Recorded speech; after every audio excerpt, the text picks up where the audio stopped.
What's good, YouTube? It's JD Rick, and I'm back with another video.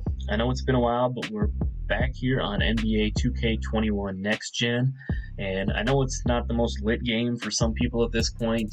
I've got 5, 6, 7 builds, most of them maxed out, 99 overall. Badges are done. I think I only have one build that's not quite done yet, but I thought the game's not fun. Let's make it fun.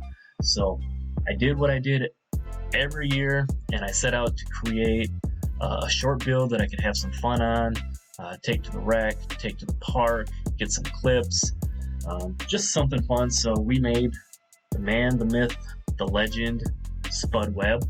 And one thing, if you've been here before or you know me, we don't just make a video to say we made Spud Webb and bring him out here as a 60 overall and show you how to make the build. Now, we max these things out. So here we are with 99 overall Spud Webb. Show you what I'm working with here. 5'8", 178 pounds, 6'4" wingspan. As you can see, 99 overall. Here's the stats at 99. I'm not going to spend too much time in here. I'm going to show you exactly how to make the build right after this, but you can see we've got 94 driving dunk, so we get all the contact dunk animations. We've got 99 3 ball. We've got a 99 speed with ball with a 90 ball handling. We've got that 99 steal, so we're going to be a little pest on defense. Still got a decent defensive rebound, and then we've got great physicals, including 70 strength on this build, which is crazy. As you can see, we don't have any perimeter defense on this, so yeah, we do get knocked around a little bit, but having that 70 strength on there, I think not only helps on defense with getting some of them bump animations on ball, but I think it helps with getting more contact dunks and everything with the build as well. Badges, as you can see, we've got all those maxed out. We've got 6 finishing, 20 shooting, 23 playmaking, and 8 defense and rebounding. I'm just going to go through real quick and show you what I'm working with. Right now I've got the Hall of Fame posterizer, and then bronze lob and bronze slithery. The reason I run slithery instead of fearless or giant slayer is I noticed that he gets thrown into a lot more layup animations with those badges. So this is kind of what I've set into. On the finishing, I really don't touch these too much. On the shooting, got 20 shooting badges. A lot of the times we'll be running point guard in the rec, so that's why I'm not running catch and shoot on this. We're running the Hall of Fame blinders and deadeye, almost an absolute must on a build this short. And then we got the deep threes, hot zone, and hot shot as well. One thing I might try to do with this is with the strength, as you saw back on the finishing, we actually can get back down punisher on this. We might throw the back down punisher on gold along with the fade ace, maybe try to get some clips, see if we can bully some of them 25 strength, 6'7" scoring machine builds around a little bit, have some fun. On the playmaking side of things, here's what I'm using right now. We've got 23 upgrades. We've got the Hall of Fame unpluckable, handles for days. Bullet passer is a must. If you're playing point guard, you need to have that up at gold or Hall of Fame if you're able to get it. Obviously the quick first step. And then I'm using Hall of Fame Space Creator right now. I'm not using any ankle breaker. I'm not by any means a dribble head or anything like that. I like to do a couple of moves, get from point A to point B. That's just how I am. And I've noticed with the Space Creator, the dribble style that I have, I'm still able to make guys wobble and move around a little bit. So that's why I don't use the ankle breaker. You could definitely do that if that's something you wanted to do, mix it up a little bit. And then on the defensive side, obviously we're running the Hall of Fame pickpocket with that 99 steal.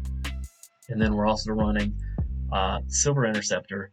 I noticed that Hall of Fame, it didn't really make much of a difference. I don't know if it has anything to do with the height on the passing lane, steals or not.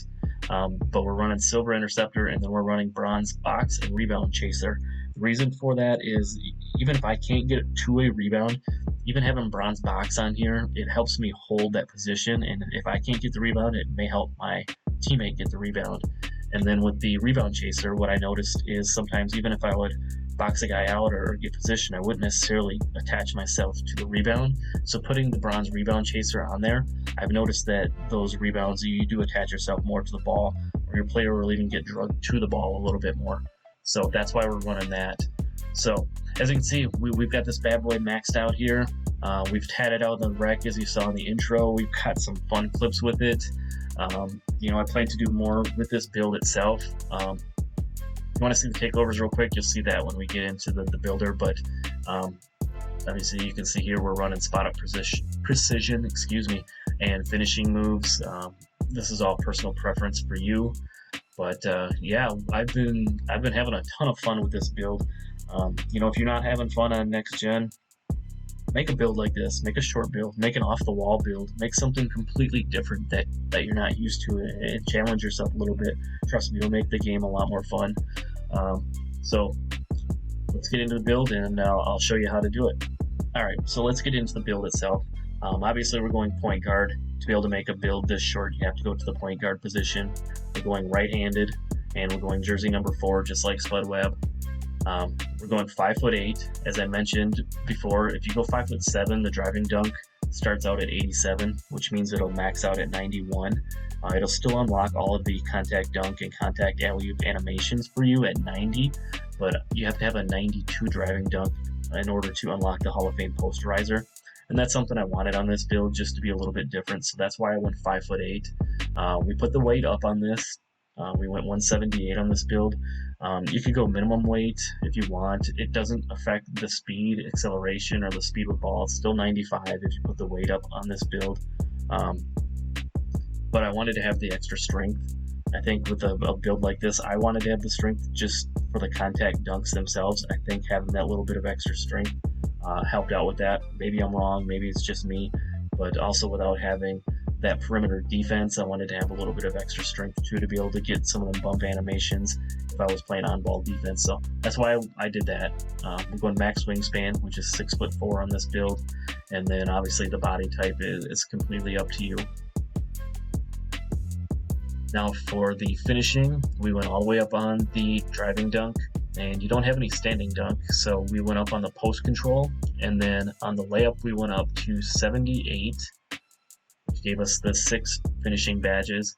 When you get to 97 overall, you'll have the 80 driving layups, so you can unlock some of the additional layup packages.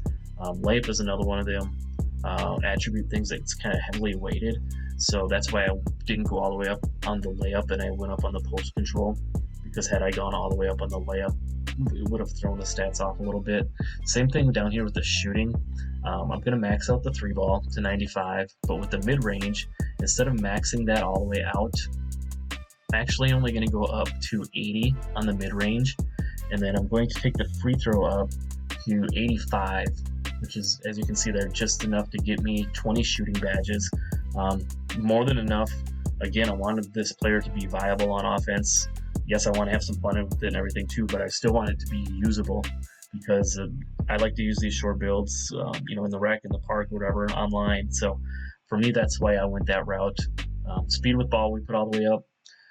Ball handle, we put up to 86.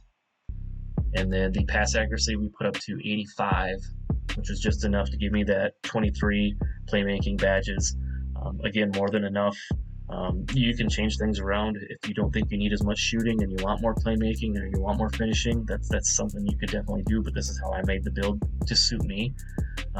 Then we get down to the defense. One thing I knew I wanted was the 99 steal, so I put the steal all the way up. And then as much as I wanted perimeter defense and I wanted to put that on there, as you can see, we can only go up to 86 on the perimeter defense. Yes, it gives us 11 defensive badge upgrades, but that's pretty much all you're going to get. As you can see, it's already got our overall up to 94, and we haven't touched any of the physicals or anything like that. So I took the gamble on this. I didn't go with any perimeter defense, and that's why, again, I put up the strength. And like I did, yes, I get knocked over every once in a while when I'm playing online, and he gets stunned and gets an ankle breaker on him. But if you know how to play defense and you know when to hold LT and whatnot, you can kind of reduce that a little bit. So I took the gamble. So far, so good. I guess it's worked for me. So instead of putting up that perimeter defense, I put my block all the way up to 58 so I could get the shot contests. You don't get intimidator or chase down or rim protector or anything like that, but having a block rating itself, it helps you get a shot contest, and I've noticed that too. Then we put the defensive rebounding all the way up. So we've got 8 defensive badges. Then on the physicals, I wanted to have 95 speed, so I wanted to have 99 speed, especially on defense, to be able to move around and stay in front of your defender, or the offensive guy, excuse me. Acceleration, as much as I wanted to go 95, again, it's one of them kind of heavily weighted things, so I went 91 on the acceleration. Still gives me 95 acceleration and 99 overall, more than enough. Strength, I took it up to 66. Kind of as I mentioned before, I didn't want to get completely bullied, so we put that up. Gonna get a 70 strength and 99 overall, which is kind of cool on a build this small. For the vertical, I went up to 71 just because I ended up having an extra attribute point. And then with the stamina, we maxed that out as far as we could. We got it up to 93. I know there's some people say you don't need as much stamina, but with this build being smaller and running the point and running around a lot on defense, I wanted to have that extra stamina, so that's why I went that route. So this is kind of the way I laid out the build for me. Again, you get the 6 finishing, 20 shooting, 23 playmaking, and 8 defense. You can make yours a little bit different, and it shows that you've made a 3-point playmaker. Not the best name, but as you can see, we get shades of Spud Webb, Kemba Walker, Kyle Lowry. Spud Webb, obviously the cool comparison there. I'd say he's probably a little bit more of a slashing playmaker type of a build, but we'll take the name. So there you go. There's my little man build for NBA 2K21 Next Gen. As I mentioned earlier, if you're interested in seeing me put together some clips and have some fun and try to do all of the crazy stuff that this build can do, we could put a little montage together, do something like that. If you want to see any of the other builds, let me know down in the comments. I'd be more than happy to put together little videos on those as well. Appreciate you for stopping by, and I'm out. Peace.